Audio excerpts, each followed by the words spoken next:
So, I think how many of you enrolled for test series? Okay. How many of you enrolled for PCM? Okay. SA orientation మీద 90% students answers రాయట్లేదు. మనం every grand టెస్ట్కి SA ఇస్తున్నాము. దీనికి reason ఏంటి అని గమనిస్తే అసలు SA ఎట్లా రాయాలో తెలియట్లేదు, అసలు రాయాలని మొదలు పెడితేనే భయం అవుతుందని చెప్పేవాళ్ళు ఎక్కువ మంది ఉన్నారు. Please sit down, please cool, comfortable. Yeah, okay, have you sit it down? Fine. ఎస్ఏకి సిలబస్ అనేది మీరు ఇందాకే సెషన్లో ఎంతో వినుంటారు. అయితే ఒకటి మాత్రం క్లియర్గా చెప్పగలను, ఏంటంటే ఎస్ఏకి మనకి టాపిక్స్ ఉన్నాయి కానీ ప్రాపర్ సిలబస్ లేదు. First point. SA questions open ఎండెడ్గా వస్తాయి, అంటే పర్టికులర్గా ఈ టాపిక్ మీద ఎస్ఏ వస్తుందని తెలియదు. ఫర్ ఎగ్జాంపుల్, మనం ఐవీసీ రిలేటెడ్ చూస్తే ఐవీసీ సేలియన్ ఫీచర్స్ రావచ్చు, అందులో టౌన్ ప్లాన్ మీద క్వశ్చన్ రావచ్చేమో అని ఒక క్వశ్చన్ డిజైన్ చేయొచ్చు మనం. అండ్ బుద్ధిజం జైనిజం అంటే దాని సిమిలారిటీస్ డిఫరెన్సెస్ మీద ఒక క్వశ్చన్ ఫ్రేమ్ చేయొచ్చు. అంటే పర్టిక్యులర్ సిలబస్ టాపిక్ మనకి జిఎస్కి ఉన్నట్టుగా ఎస్ఏకి సిలబస్ అనేది ఉండదు. ఇప్పుడు కల్చర్ అండ్ హెరిటేజ్ అనేది ఒక ఎస్ఏలో సిలబస్ టాపిక్, దాని మీద ఏ క్వశ్చన్ అడగచ్చు? అంతకుముందు కల్చర్ అండ్ హెరిటేజ్ ప్రొటెక్ట్ చేయడంలో యువత పాత్ర ఏంటి అని ఏపీపీఎస్సీలో అడిగారు ఎగ్జాంపుల్. ఆ క్వశ్చన్ అడుగుతాడని మనం ఖచ్చితంగా అంచనా వేసి ఈ క్వశ్చన్స్ అన్ని మనం తయారు చేసుకొని ఒక 40-50 ఎస్ఎస్ ప్రాక్టీస్ చేస్తే అందులో నుంచే ఖచ్చితంగా 3-4 ఎస్ఎస్ వస్తాయి అనడానికి అవకాశం ఉందా? లేదు. సో ఎస్ఏకి పర్టిక్యులర్ సిలబస్ అనేది లేదు అంటే that is not a disadvantage, that is extremely advantage. How I can tell? నా పర్సనల్ ఎక్స్పీరియన్స్తోనే చెప్తాను. 4 times ఎస్ఏ 60% స్కోర్స్ నాకే వచ్చాయంటే జెన్యున్గా చెప్తున్నాను, ఐ హ్యావెన్ ప్రిపేర్డ్ ఎనీథింగ్. నేను ఏది ప్రిపేర్ అవ్వలేదు అండ్ పర్టికులర్గా నోట్స్ తయారు చేయలేదు. మనకి జిఎస్ కంటే ప్రతి సిలబస్ టాపిక్ మీద మినిమం మనకి ఒక 10-20 కీవర్డ్స్ తోటి స్పెసిఫిక్ నోట్స్ అనేది అవసరం ఉంటుంది. దాని రిలేటెడ్గా ఖచ్చితంగా ఈ క్వశ్చన్స్ వస్తాయని మనం డిఫైన్ చేసి చెప్పచ్చు. ఇదిగో ఒక యూనిట్ రిలేటెడ్గా ఈ టాపిక్స్, మేజర్ టాపిక్స్, ప్రతి టాపిక్కి సంబంధించి ఇవి ప్రీవియస్ ఇయర్ క్వశ్చన్స్ ఆధారంగా తయారు చేసిన థీమ్స్, వీటి కేంద్రంగా మనం ఖచ్చితంగా ఈ క్వశ్చన్స్ వస్తాయి అని మనం డిజైన్ చేయడానికి అవకాశం ఉంటుంది అందులో నుంచి జిఎస్కి. But with respect to SA, ఈ థీమ్స్ ఐడెంటిఫై చేసినంత మాత్రాన అవి వస్తాయని లేదు. గతంలో నేను కొన్ని ఎస్ఎస్ ప్రిపేర్ చేశాను, 10 ఎస్ఎస్లో. లక్కీలీ అందులో ఒక ఎస్ఏ డైరెక్ట్గా రిఫ్లెక్ట్ అయింది. సార్ చాలా ఎక్స్పీరియన్స్తో మనం నాలెడ్జ్తో కనుక ప్రాపర్గా అడ్రస్ చేయగలిగితే రావచ్చు. సాఫ్ట్ పవర్ మీద ఒక ఎస్ఏ ఇచ్చాను ఏపీపీఎస్సీ గ్రూప్ 1లో, లాస్ట్ ఇయర్ గ్రూప్ 1లో ఆ క్వశ్చన్ వచ్చింది. ఇప్పుడు మనం ఎస్ఏకి టాపిక్స్ ఉంటాయి, చెప్తాము 50 వరకు అని, కానీ ముందే మనం డిసైడ్ చేసుకోవాలి ఏంటంటే ఎస్ఏ సిలబస్తో సంబంధం లేకుండా ఏ క్వశ్చన్ వచ్చినా అడ్రస్ చేయగలిగే స్కిల్స్ అనేవి మనం డెవలప్ చేసుకోవాలి. ఫర్ ఎగ్జాంపుల్, నేను మీకు ఒక చిన్న ఎస్ఏ మీ కళ్ళ ముందు ఏది ఉందో ఆ వస్తువు మీద మనం రాయొచ్చు అని ఇప్పుడే మీ చేతే రాయిస్తా. మీ కళ్ళ ముందున్న వస్తువుల్లో మీరు అందరూ ఫ్యాన్స్ తిరుగుతున్నాయి ఇక్కడ. లెట్స్ సీ, ఫ్యాన్ మీద ఎస్ఏ రాయాలన్నాం. ఇప్పుడు మనకి 6 టాపిక్స్ ఉన్నాయి. ఒకటి పొలిటికల్ డైనమిక్స్ అని, ఇంకొకటి ఎకానమిక్ గ్రోత్ అని, ఇంకొకటి టెక్నాలజీ ఏరియా పైన, ఇంకొకటి కాంటెంపరీ సోషల్ ప్రాబ్లమ్స్ పైన, నెక్స్ట్ ఆర్ట్ కల్చరల్ హెరిటేజ్ పైన ఉన్నాయి. ఈ 6 టాపిక్స్ మీద మనకి ఏ టాపిక్ రిలేటెడ్ ఎస్ఏ ఎలా ఫ్రేమ్ చేస్తారో మనకి తెలియదు. కాబట్టి ఫస్ట్ మనం ఎస్ఏ ఎలా రాయాలో స్కిల్ డెవలప్ చేసుకోగలిగితే మన దగ్గర ఉన్న కంటెంట్తో జస్టిఫికేషన్ చేయొచ్చు ఎలా రాయాలని. ఆ ఫ్యాన్కి వెళ్ళే ముందు ఫస్ట్ ఎస్ఏకి సంబంధించిన ప్రిన్సిపల్స్ తెలుసుకోగానే మీకు అర్థమైపోతుంది. ఎస్ఏకి నేను ఫస్ట్ ప్రిన్సిపల్ ఏం చెప్పాను? సిలబస్ లేదు, సిలబస్ పర్టికులర్గా ఎస్ఏకి లేదు. నెక్స్ట్, ఒక ఎస్ఏకి ఇప్పుడు నేను చెప్తున్న ఒక టాపిక్ అన్నాను కదా, దాని మీద మీలో ఏ ఒక్కరు సేమ్ ఆన్సర్ రాయరు, సేమ్ కంటెంట్ రాయరు. ఇప్పుడు నేను ఇందాక చెప్పిన difference and similarity between Buddhism Jainism అంటే అందరిలో more or less similar points వస్తాయి. బట్ ఒక ఫ్యాన్ మీదనో ఒక టేబుల్ మీదనో మీ అభిప్రాయం చెప్పండి అంటే ఒక్కొక్కరిది ఒక్కొక్క అభిప్రాయం వస్తుంది. అంటే ఎస్ఎస్ సబ్జెక్టివిటీ మీద ఆధారపడి ఉంది. పర్టికులర్గా ఇవే ఆబ్జెక్టివ్ పాయింట్స్ అని ఉండవు. అంటే ఎస్ఏకి స్పెసిఫిక్ కంటెంట్ అంటూ ఉండదు. ఎస్ఏకి స్పెసిఫిక్ కంటెంట్, అందరూ రాసే యూనిఫామ్ కంటెంట్ అనేది ఉండదు. యూనిఫామ్ కంటెంట్ ఉండదు. ఇందులో స్టూడెంట్ సెంట్రిక్ యూనిక్ కంటెంట్ అనేది రిఫ్లెక్ట్ అవుతుంది. ఏ కంటెంట్ ఉంటుంది? ఇది ఎవరికి వారికి ఇండివిజువల్గా ఉండే యూనిక్ కంటెంట్ ఇందులో వస్తుంది.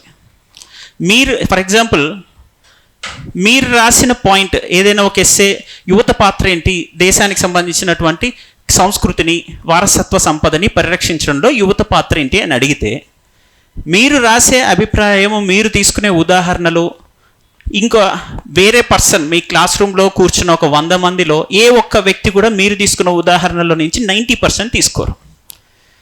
ఎవరి ఒపీనియన్ తోటి, ఎవరి సబ్జెక్టివ్ ఇంటర్ప్రిటేషన్తో వారు రాస్తారు. కాబట్టి ఇది యూనిక్ టు పర్టిక్యులర్ ఆస్పిరెంట్. ఎస్ఏకి అంటే స్పెసిఫిక్ కంటెంట్ లేదు, 100% మనకి ఎస్ఏకి సిలబస్ లేదు. అంటే క్వశ్చన్స్ అన్నీ ఏమని చెప్పాం మనం, ఓపెన్ ఎండెడ్గా వస్తాయి. ఇంకా ఎస్ఏకి సంబంధించి unique content, that is fine. Main ఇంకొక ఇంపార్టెంట్ ఎస్ఏలో మనం గమనిస్తే కంటెంట్ లేదు, ఫైన్. ఎవరికి వాళ్ళకి యూనిక్ ప్రెజెంటేషన్ ఉంది, that is also fine. Specific syllabus topics మీద ఎస్ఏస్ వస్తాయని మనం డిజైన్ చేయడానికి లేదు, ఇది కూడా ఫైన్. మరి ఎస్ఏలో ఏం రాస్తే మార్క్స్ వస్తాయి? మీరు ఒక డిఫరెంట్ కంటెంట్ రాశారు, ఇంకొకరు ఇంకొక డిఫరెంట్ కంటెంట్ రాశారు, కానీ ఇద్దరికీ మంచి మార్క్స్ రావచ్చు. ఇంకొకరు చాలా బాగా కంటెంట్ రాసినా మంచి మార్క్స్ రాకపోవచ్చు. ముందు రాసిన ఇద్దరిలో కంటెంట్ తక్కువ ఉన్న మంచి మార్క్స్ ఎక్కువ మార్క్స్ రావడానికి అవకాశం ఉండొచ్చేమో. ఎలా అంటే ఎస్ఏలో దేనికి కేంద్రంగా మరి మార్కులు వేస్తారు? ఇందాక నేను చెప్పిన ఏదో బుద్ధిజం, జైనిజం అంటే సిమిలారిటీ, డిసిమిలారిటీస్ అంటే డిఫరెన్సెస్ అంటే మీరు రాస్తున్నారు పాయింట్స్. అక్కడ 2 pages content per minute 20 words, 220 words కనుక రాయగలిగితే 11 minutesలో మీకు 5.5, 6 marks, 6.5 marks రావడానికి స్కోప్ ఉంది. ప్రతి ఒక్కరు మోరల్లెస్ సిమిలర్ కంటెంట్ రాయొచ్చు, అండ్ హాఫ్ మార్క్ వేరియేషన్తో మార్క్స్ పడుతుంటాయి అందరికీ. బట్ ఎస్ఏలో స్పెసిఫిక్గా ఈ క్వశ్చన్ ఉంది, ఈ క్వశ్చన్కి తగ్గట్టుగా ఆన్సర్ రాస్తున్నాం అనేటట్టుగా లేనప్పుడు, ఒకరి కంటెంట్ ఇంకొకరి కంటెంట్తో మ్యాచ్ కానప్పుడు దేని కేంద్రంగా మనకి మార్కులు వస్తాయి? ఏ ప్రాతిపదికన మనకి మార్కులు వేయడానికి అవకాశం ఉంది? Under what grounds, on what basis that you will get marks in this SA? ఎస్ఏలో అంటే మీకు ఇందాక నుంచి చెప్తుంది కంటెంట్ అన్నాను చూసారా? ఆ కంటెంట్ జిఎస్కి సంబంధించినటువంటి వాటిల్లో చాలా ప్రామినెంట్ రోల్ ప్లే చేస్తుంది మనకి మార్క్స్ తీసుకురావడానికి. కానీ ఎస్ఏకి కంటెంట్ కన్నా మన ఐడియాస్ మధ్య కనెక్టివిటీ బేస్ చేసుకొని మార్క్స్ తీసుకొస్తుంది. మన ఐడియాస్ అంటే కనెక్టివిటీ అంటే ఏంటిది? కనెక్టివిటీ బిట్వీన్ ఐడియాస్ అంటే కోహెరెన్స్ అని అర్థం. కనెక్టివిటీ బిట్వీన్, ఇది నాకు రాయడం రాదు, ఈ బోర్డు అలవాట్లేదు. కనెక్టివిటీ బిట్వీన్ ఐడియాస్ అంటే కోహెరెన్స్ అంటే ఏం లేదు, పొందిక, స్పష్టమైన అమరిక. ఓకే, పొందిక, అమరిక. వేటి మధ్య అమరిక? మన ఆలోచనల మధ్య అమరిక. అలా రాయడాన్ని ఏమంటారు? ఆర్గనైజ్డ్ ఫ్యాషన్ అంటారు. మీరు ఒరిజినల్ నోటిఫికేషన్లో చూస్తే ఉండే టర్మ్ ఏంటిది? ఆర్గనైజ్డ్ ఫ్యాషన్లో రాయమని అంటారు. అది యూపీఎస్సీ నోటిఫికేషన్ మీరు ఉంటే కావాలంటే ఒకసారి చూడండి. ఆర్గనైజ్డ్ ఫ్యాషన్ అంటే ఏమంటున్నారు? మన ఆలోచనల మధ్య ఎస్ఏ ప్రధాన సారాంశం ఏదైతే ఉంటుందో, థీమ్ అంటాం. థీమ్, ప్రధానమైన సారాంశం ఏదైతే ఉంటుందో ఎస్ఏ థీమ్కి, ఆ థీమ్కి తగ్గట్టుగా మన ఆలోచనలు క్రొనలాజికల్గా అరేంజ్ అవుతూ రావాలి. అలా వస్తే ఫ్లో ఉంటుంది ఎగ్జామినర్కి. ఇలా ఉంటే ఏముంటుంది? ఫ్లో ఉంటుంది. సో ఇప్పుడు ఎస్ఏకి సంబంధించి నేను చెప్తున్న పాయింట్స్లో మళ్ళీ మనం గమనిస్తే దేని ఆధారంగా మార్కులు వస్తున్నాయి చాలా కీలకమైనను. మనకి సిలబస్ లేదు, ఒకరి కంటెంట్కి ఇంకొకరి కంటెంట్కి సంబంధం లేదు. నెక్స్ట్, ఎవరి కంటెంట్ వారికి కంప్లీట్గా యూనిక్గా ఉంటుంది. మరి పర్టిక్యులర్గా ఈ పాయింట్స్ ఉండాలి అనే సంబంధం లేకుండా జిఎస్ రిలేటెడ్గా ఉన్నటువంటి ఎస్ఏస్కి మార్క్స్ రావాలి అంటే దేని కేంద్రంగా, దేని ఆధారంగా మార్క్స్ వస్తాయి అని ఆలోచించినప్పుడు మన ఆలోచనల మధ్య స్పష్టమైన అమరిక ఉండాలి. ఒక ఐడియాని ఇంకొక ఐడియాని కనెక్ట్ చేస్తూ వెళ్తుండాలి. ఆ ఐడియాస్ మధ్య కనెక్టివిటీ ఉన్నప్పుడు ఆ కనెక్షన్ దేనికి స్పష్టంగా రిలేట్ అవ్వాలి? ఎస్సే థీమ్కి ఐడియా మ్యాచ్ అవ్వాలి. అంటే ప్రధాన సారం ఎస్సేలో అడుగుతున్న మెయిన్ థీమ్, మెయిన్ ఎసెన్స్ ఏదైతే ఉందో ఆ ఎసెన్స్కి ఆ ఐడియాస్ కంప్లీట్ రిలవెంట్గా ఉండాలి. ఓకే, అంటే ఇప్పుడు ఆలోచనలు స్పష్టంగా అమరిక ఉన్నప్పుడు అది ఆర్గనైజ్డ్ ఫ్యాషన్ అవుతుంది. అండ్ మెయిన్ థీమ్కి ఐడియాస్ రిలవెంట్గా ఉంటే అప్పుడు ఎస్సేకి సంబంధించిన మార్క్స్ రావడానికి అవకాశం ఉంటుందని చెప్పాం. అంటే ఇందులో మనకి ఏమేమి ఉన్నాయి ఇప్పుడు? రిలవెన్స్, కోహరెన్స్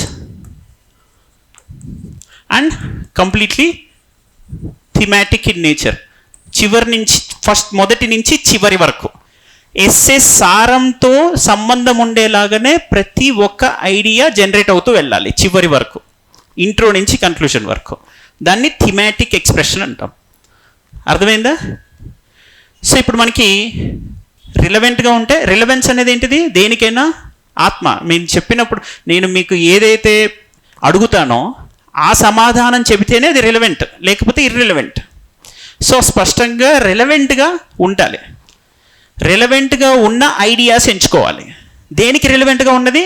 ఎస్ఏలో ఉన్న మెయిన్ థీమ్కి రిలవెంట్గా ఉండే ఐడియాస్ ఎంచుకోవాలి.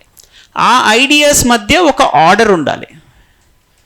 ఆ ఆర్డర్లో రాస్తున్నప్పుడు ఆ కనెక్షన్స్ ఉండాలి ఒకదానికి ఇంకో దానికి మధ్య. అండ్ ఒక ఐడియా నుంచి ఇంకొక ఐడియాకి వెళ్తున్నప్పుడు ఈ రెండు ఐడియాస్ మధ్య ట్రాన్సిషన్ స్పష్టంగా ఉండాలి. కొహెషన్ ఉండాలి. కొహెషన్ అంటే అతకాలి, ఒకదాంతో ఇంకొకటి అతకాలి స్పష్టంగా. ఓకే, అంటే ఆలోచనల మధ్య పొందిక ఉండాలి. ఒక ఆలోచనకి ఇంకొక ఆలోచనకి మధ్య స్పష్టమైన పరివర్తన ఉండాలి. ఆ పరిణామం అర్థవంతంగా వెళ్తుండాలి. వెళ్తున్న క్రమంలో మనం ఏం చేయాలి? ఎక్కడైనా ఎస్ఏ థీమ్తో డీవియేట్ అవుతున్నామా అని క్రాస్ చెక్ చేసుకుంటుండాలి. బై మిస్టేక్ ఎక్కడికో వెళ్ళిపోతాం మనం ఆలోచన, అది మళ్ళీ జాగ్రత్తగా థీమ్కి దగ్గరుందా లేదా అని క్రాస్ చెక్ చేసుకుంటూ రావాలి. అప్పుడు అలా ఉంటే ఏముంటుందని చెప్పాను? ఫ్లో ఉంటుంది. ఈ ఫ్లో మార్కులకి కారణం అవుతుంది. అర్థమైందా? ఏది మార్కులు పడడానికి ప్రధాన కారణం అవుతుంది? ఫ్లో ఆధారంగా. ఫ్లో అంటే ఏంటి? ఒక ఎస్సే చదువుతున్నప్పుడు ఒక ప్రవాహంలాగా వెళ్ళిపోవాలి. ఒక 8 పేజీల ఎస్సే నేను చదివితే ఒక పేజీకి 1 నిమిషానికి మించి టైం తీసుకోకూడదు. అంత తేలికగా వివిధ ఆలోచనల మధ్య ఒక క్రమబద్ధమైన అమరికతో అర్థవంతంగా, స్పష్టంగా, క్లుప్తంగా ఉండాలి essay. Concise, original, coherence, connectivity between ideas and transition from one idea to another idea and completely thematic in nature from start to end. Concise చేసుకోవాలి, క్లుప్తంగా ఉండాలి, క్లారిటీ ఉండాలి, స్పష్టత ఉండాలి, ఆలోచనల మధ్య అమరిక ఉండాలి, ఒకదానికి ఒక ఆలోచనకి ఇంకో ఆలోచనకి మధ్య కొహెషన్ ఉండాలి, పొందిక స్పష్టంగా ఉండాలి. ప్రధానంగా ఎస్సే సారం ఏదైతే ఉందో ఆ సారానికి మధ్య ఏ విధమైనటువంటి డీవియేషన్ ఉండకుండా చూసుకోవాలి. ఇలా చేయగలిగితే మనకి ఎస్సే పర్ఫెక్ట్గా ఫ్లో ఉంటుంది. ఆ ఫ్లో ఆఫ్ ఎక్స్ప్రెషన్ ఉంటే, ఫ్లో ఆఫ్ ప్రజెంటేషన్ ఉంటే మనకి మార్క్స్ రావడానికి అవకాశం ఉంటుంది. ఎస్సేలో flow of expression and presentation ఉంటే మార్క్స్ ఎక్కువ రావడానికి అవకాశం ఉంటుంది. Isn't it? ఇప్పుడు మళ్ళీ ఈ ఫ్లో ఎలా జనరేట్ చేయొచ్చు అనడానికి నేను మీకు కనిపించేటువంటి వస్తువుల ఆధారంగానే ఇవన్నీ ఉన్నాయా లేదా మీరే అంచనా వేసి చెప్పేటట్టుగా మనం ఎస్సే జడ్జ్ చేద్దాం. ఎస్సే మీద ఫస్ట్ భయం పోవాలంటే ఎస్సే రాయడానికి కావాల్సిన టెక్నిక్స్ తెలిస్తే చాలు తప్ప ఎస్సేకి స్పెసిఫిక్గా ఇవి లిస్ట్ ఆఫ్ ఎస్సేస్ ఇవి బట్టి కొట్టేస్తే నాకు ధైర్యం వచ్చేస్తుందని అనుకోకర్లా. ఏ ఎస్సే అయినా ఇచ్చినా నేను రాయగలగాలి అనే టెక్నిక్స్ డెవలప్ చేసుకోగలిగితే అప్పుడు మనం ఎస్సే సిలబస్ చదవాల్సిన అవసరం లేదు. జిఎస్కి చదువుకున్న సిలబస్ నాలెడ్జ్ తోటి ఏ ఎస్సే అయినా రాయొచ్చు. దానివల్ల మనకి ఇది అడ్వాంటేజ్ ఎందుకైంది? దీనికి అసలు సిలబస్సే లేదు కాబట్టి ఏం ప్రిపేర్ అవ్వం. ఉత్తి పుణ్యానికి 150 మార్కులు ఏం ప్రిపేర్ కాకుండా కేవలం టెక్నిక్స్ వల్ల మన చేతిలో ఉన్నట్టు అర్థం. అది నేను అన్నది. ఇప్పుడు అది ఏదైతే సిలబస్ లేదనే డిసడ్వాంటేజ్ అనేది అనుకుంటారో అదే మనకి అడ్వాంటేజ్ అవుతుంది. 150 మార్క్స్ ప్రిపేర్ కావడానికి మనం 1 మంత్ కూర్చోవాలి, రోజుకి 4-5 గంటలు క్లాసులు వింటూ చదువుతూ. అదే ఈ ఎస్ఏకి జిఎస్ చదువుకున్నారో ఎస్ఏ రాసే టెక్నిక్స్ తెలుసు కాబట్టి ఏం ప్రిపేర్ కాకుండా 60% మార్క్స్ తెచ్చుకోవచ్చు. 1 మంత్ ఇలా ప్రిపేర్ కాక్కర్లా, కేవలం ఎస్ఏకి కావాల్సింది ఏంటిది, ఐడియాస్ జనరేట్ చేయగలిగే థింకింగ్ కాంపిటెన్సీ కావాలి. ఓకే, ఇప్పుడు మీకు దేనికి సంబంధించి ఎస్ఏ ఇచ్చిన రాయొచ్చు అని నేను చెప్పాను కదా, మీకు కళ్ళ ముందు కనిపించి ఇప్పుడు ఏదో ఫ్యాన్ ఉందన్నాను. దీని మీద మనం ఒక ఎస్ఏ ఆలోచిద్దాం, ఇప్పుడే మనం ఆలోచిద్దాం. సపోజ్ ఇప్పుడు ఒక ఇంట్రడక్షన్ నేను రాయాలనుకోండి ఎస్ఏకి, ఫస్ట్ అక్కడే కదా సమస్య, ఫ్యాన్ అన్నారు ఏం రాయాలి, ఫస్ట్ క్వశ్చన్ మార్క్ మన పెన్ ఆగేది ఎక్కడ, ఈవెన్ జిఎస్లో కూడా ఇంట్రడక్షన్ దగ్గర. ఇంట్రడక్షన్ ఏదో ఒకటి రాయాలి కాబట్టి రాస్తున్నారు తప్ప ఏది రాయాలి, ఇది రెలవెంటా కాదా అని డౌట్ ఉంటుంది అందరికీ. ఇక్కడ మనం సఫర్ అవుతాం. సో ఇప్పుడు మనం చేద్దాం ఇది ఎస్ఏకి సంబంధించి. అసలు ఇంట్రడక్షన్స్ అంటే ఏ పద్ధతిలో రాయొచ్చు ఇంట్రడక్షన్స్. సపోజ్ నేను ఒక కొటేషన్ ఇచ్చిన, ఆ థీమ్కి తగ్గట్టుగా ఆ కొటేషన్ ఉందా లేదా,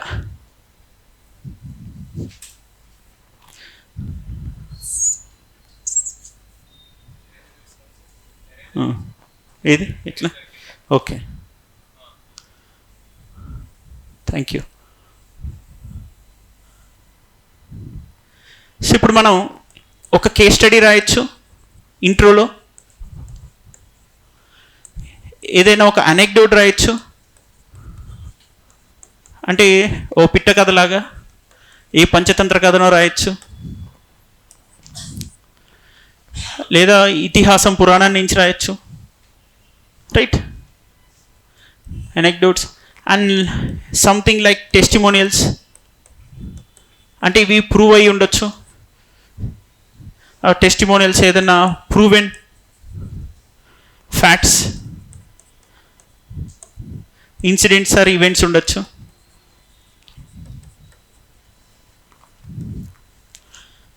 ఓకే, కాంటెంపరీ కంటెక్స్ట్ ఉండొచ్చు, కాంటెంపరీ కంటెక్స్ట్ ఉండొచ్చు,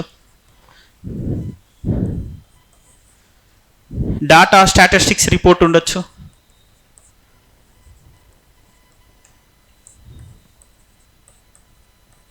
డాటా స్టాటిస్టిక్స్ రిపోర్ట్ ఎలా ఉండొచ్చు, లేదా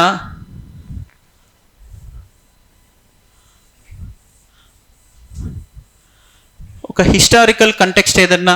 ఇది ఎస్ఏకి ఇవేమీ లేని సందర్భంలో చివరి ఆయుధంగా దీన్ని వాడచ్చు హిస్టారికల్ కంటెక్స్ట్గా. ఆ పైవేవి వర్తించని సందర్భంలో మనం ఇంట్రో స్టార్ట్ చేసేటప్పుడు ఈ హిస్టారికల్ కంటెక్స్ట్గా స్టార్ట్ చేసి రాయొచ్చు. కంటెక్స్ట్ అంటే ఒక సందర్భం, ఒక సిచ్యువేషన్కి మనం లింక్ చేస్తూ రాయగలగాలి. వివిధ రకాల వస్తువులు ఎంచుకుందాం. ఇక్కడ ఈ రూమ్లో ఏది కనిపిస్తే దాని మీద మనం ఇంట్రడక్షన్స్ రాద్దాం ఎస్ఏ అని. ఒక వ్యాసం రాయాలి, ఒక పంకాన్ని నీకు ఇచ్చారు, వ్యాసం రాయమని నీకు ఇచ్చారు, ఫ్యాన్ ఇచ్చాను. ఇచ్చినప్పుడు నువ్వు ఇంట్రో ఏం రాస్తావు, ఇక్కడ నీకు ఒక కేస్ స్టడీ రాయడానికి ఉందా, మ్యాచ్ అవుతుంది. కేస్ స్టడీ అంటే పర్టికులర్ ఎవరో ఒక ఆమెకి ఏదో ప్రాబ్లం వచ్చింది, పలానా వాళ్ళని అప్రోచ్ అయ్యారు, దాని తర్వాత ఈ ప్రాబ్లమ్ని ఇట్లా సాల్వ్ చేయడానికి ట్రై చేశారు. లేదా ఒక mid day meal scheme, news పేపర్లో ఏదో పలానా ఫుడ్కి సంబంధించిన అండర్ నారిష్ పిల్లలు చూశారు, దానికి హైకోర్టు ఏదో కేసు తీసుకుంది, దాన్ని సాల్వ్ చేసిన తర్వాత ఇది దేశం అంతా అప్లికేబుల్ అయింది, అదొక కేస్ స్టడీ. తర్వాత అది సక్సెస్ అనిపిస్తుంది, ఆ మోడల్ మళ్ళీ అన్ని రాష్ట్రాలకి విస్తరించింది. ఇట్లా ఒక కేస్ స్టడీ లాగా చెప్పడానికి అవకాశం ఉండొచ్చు. కానీ అటువంటి అవకాశం ఇందులో లేదనుకోండి. అనెక్డోట్స్, ఏదన్నా ఒక పురాణిక్ ఎపిక్స్ నుంచి తీసుకొని రాసే అవకాశం ఉందనుకోండి. అలాంటి అవకాశం ఇక్కడ ఉందా లేదా చెక్ చేసుకున్నారు. ఇక్కడ కూడా మ్యాచ్ అవ్వట్లేదు, మనకు ఐడియాస్ జనరేట్ అవ్వట్లేదు. ఈ ఐడియాస్ జనరేట్ కానప్పుడు అది కూడా మనం తీసేద్దాం. నెక్స్ట్, దీనికి సంబంధించి ఏమన్నా ఇన్సిడెంట్సో ఈవెంట్సో, ఒక ప్రూవెన్ టెస్టిమోనియల్స్ అంటే తార్కాణాలు, ఉదంతాలు, అంటే స్పష్టంగా నిరూపితమైనటువంటి కొన్ని ఉదంతాలు, తార్కాణాలు ఏమైనా ఉన్నాయా అనేవి కానీ ఏమైనా లేవు. సరే, కాంటెంపరీ కంటెక్స్ట్, ఇటీవల ఫ్యాన్కి సంబంధించి ఏమైనా పాలసీస్ వచ్చాయా, లేదా ఏమన్నా డిస్ప్యూట్ అయిందా ఎవరి మధ్య అయినా? ఏమన్నా కాన్ఫ్లిక్ట్స్ వచ్చాయా? ఘర్షణలు తలెత్తాయా? లేదు, ఏమీ కనిపించట్లేదు. సో కంటెంపరీ కంటెక్స్ట్ కూడా కనబడట్లేదు. సో మన దగ్గర ఎవ్రీ ఇయర్ ఎన్ని ఫ్యాన్స్ మ్యానుఫ్యాక్చర్ అవుతున్నాయి, జీడిపిలో దాని కాంట్రిబ్యూషన్ ఎంత అని అలాంటివి ఏమన్నా డేటా ఉందా మన దగ్గర? లేదు. సో ఏమన్నా ఎక్స్పోర్ట్ చేస్తున్నామా? ఇలాంటిది లేదు. సో ఇప్పటికీ అన్నీ కొట్టుకుంటూ వచ్చేసాం. నెక్స్ట్ ఏంటిది మనకు ఆప్షన్? హిస్టారికల్ కంటెక్స్ట్ అన్నాం. ఇది ఎప్పుడన్నా అనేది చివరి ఆయుధంగా వాడాలి. ఇంట్రో ఏం రాయాలో తెలియదు కదా, తెలియనప్పుడు మన దగ్గర ఇవి టెంప్లెట్స్ ఇంట్రో రాయడానికి. ఇంట్లో ఇది అన్నిటికీ మ్యాచ్ అయ్యే అవకాశం ఉంటుంది. ఇది ఇప్పుడు ఇంట్రో రాస్తున్నాం అనుకోండి, చరిత్రలో గమనిస్తే అసలు ఫ్యాన్స్ ఎప్పుడు పుట్టినాయి? జస్ట్ ఇమాజిన్, ఎప్పుడు పుట్టినాయి ఫ్యాన్స్? అంతకుముందు రాజుల్ని కూర్చోబెట్టి ఇలా చెలికత్తులు, విసన్ కర్రలు లాంటివి ఉండేవి కదా. దానికి ముందు ఇంకేమైనా ఉన్నాయా? వీళ్ళు అంటే మనం చరిత్రలో గమనిస్తే అవి తర్వాత ఎప్పుడు వచ్చినాయి? అది అంటే జనరల్గా ఫిజికల్గా తయారు చేసుకున్నటువంటి ఎక్విప్మెంట్ టూల్ అనేది ఉంది. తర్వాత ఇండస్ట్రియల్ రెవల్యూషన్ వచ్చింది 18వ శతాబ్దంలో. దాని నుంచి ఏమొచ్చింది? ఫ్యాన్స్ అనేవి ఉత్పత్తి అవ్వడం స్టార్ట్ అయింది. ఆ ఫ్యాన్స్ ఉత్పత్తి స్టార్ట్ అయిన తర్వాత ఏం జరిగింది? దానిలో ఏం జరిగింది? ఇగో ఈ థెర్మోడైనమిక్స్ అనే ఒక థియరీ కూడా స్టార్ట్ అయింది. అది కూడా ఉంది కదా. అంటే మన ఎలక్ట్రికల్ ఎనర్జీని మెకానికల్ ఎనర్జీగా మారుతున్నాం. You can neither destruct Nar construct energy కదా. నువ్వు ఎనర్జీని నిర్మించలేవు, దాన్ని నాశనం చేయలేవు. థెర్మోడైనమిక్. సో ఇక్కడ ఎనర్జీ ఏం చేశారు? ఒక ఎలక్ట్రికల్ ఎనర్జీ సృష్టించుకొని దాని నుంచి ఒక మెకానికల్ ఎనర్జీ క్రియేట్ చేసి ఫ్యాన్ తయారు చేసుకున్నారు. ఇది ఫ్యాన్కి సంబంధించిన హిస్టరీ. దీనిలో సైన్స్ ఉంది. హిస్టారికల్గా చూస్తే ఒక సైంటిఫిక్ ఎవల్యూషన్ ఉంది. సైన్స్ కాదు పూర్తిగా చెప్పాలంటే. ఈ సైంటిఫిక్ ఎవల్యూషన్ అంటే ఏంటి? శాస్త్రపరమైనటువంటి పరిణామక్రమంగా అనిపిస్తుంది. విజ్ఞాన శాస్త్రపరమైన పరిణామక్రమం. దాని ఉత్పత్తిలో, దాని ఆరిజిన్, దాని జెనెసిస్లో, ఓకే, అంటే దాని మూలం, దాని ఆవిర్భావం, దాని వికాసంలో మనకి విజ్ఞాన శాస్త్రపరమైనటువంటి పరిణామక్రమం కనిపిస్తుంది. అంతేనా? సో ఇప్పుడు దాని ఆరిజిన్ జెనసిస్లో ఉన్న సైంటిఫిక్ ఎవల్యూషన్ గురించి నువ్వు రాసినప్పుడు అది ఏమవుతుంది? హిస్టారికల్ కంటెక్స్ట్ ఇంట్రో వచ్చింది. ఇప్పుడు ఇది ఫ్యాన్ అనే పాయింట్ ఏదైతే ఉందో ఆ ఎస్ఏ థీమ్ ఉంది కదా, అది ఆ థీమ్ ఫ్యాన్ చుట్టూనే తిరిగిందా లేదా? ఇంట్రో ఐడియాస్ రిలవెంట్గా ఉన్నాయా? రిలవెంట్గా ఉన్న ఐడియా క్రోనలాజికల్గా ఉందా? గతంలో అసలు ఫ్యాన్స్ లేవు, మనుషులు ఇట్లిట్లో అసలు ఫ్యాన్ లేకపోతే ఇప్పుడు ఉండలేని పరిస్థితి వచ్చింది. తర్వాత నెక్స్ట్ హిస్టారికల్గా మళ్ళీ సైంటిఫిక్ ఎవల్యూషన్ అయింది, అది మెకానికల్ ఎనర్జీగా మారింది. ఒక ఎనర్జీ ట్రాన్స్ఫర్మేషన్ వాళ్ళు ఇండస్ట్రియల్ రెవల్యూషన్ తర్వాత వచ్చింది. ఈ ఆర్డర్లో చెప్పుకుంటూ వచ్చాం కదా. చెప్పిన తర్వాత ఇప్పుడు ఫ్యాన్స్ ఒకటేలాగా ఉన్నాయా? బ్యాటరీ డైరెక్ట్ కరెంట్తో వచ్చింది, అది ఆల్టర్నేట్ కరెంట్తో ఉండేది. ఇప్పుడు బ్యాటరీ ఫ్యాన్స్ వచ్చాయి, ట్రావెలింగ్లో వాడుతున్నారు. తర్వాత ఫ్యాన్స్ ఎట్లా ట్రాన్స్ఫార్మ్ అయింది? ఇప్పుడు క్లైమేట్ చేంజ్ వచ్చింది, ఓకే, గ్లోబల్ టెంపరేచర్ ఇంక్రీజ్ అవుతుంది, భూతాపం పెరుగుతుంది. పెరుగుతున్నప్పుడు ఇప్పుడు ప్రపంచం ఏం చేస్తుంది? ఫ్యాన్స్ ప్లేస్లో ఎయిర్ కండిషనర్స్ వాడుతుంది. అవునా? ఇప్పుడు ఈ థీమ్ డివేట్ అవ్వలేదు కదా. అప్పుడు దీని ఆధారంగా మనం ఏం చెప్పొచ్చు? ఫ్యాన్స్లో రకాలు ఉన్నాయి.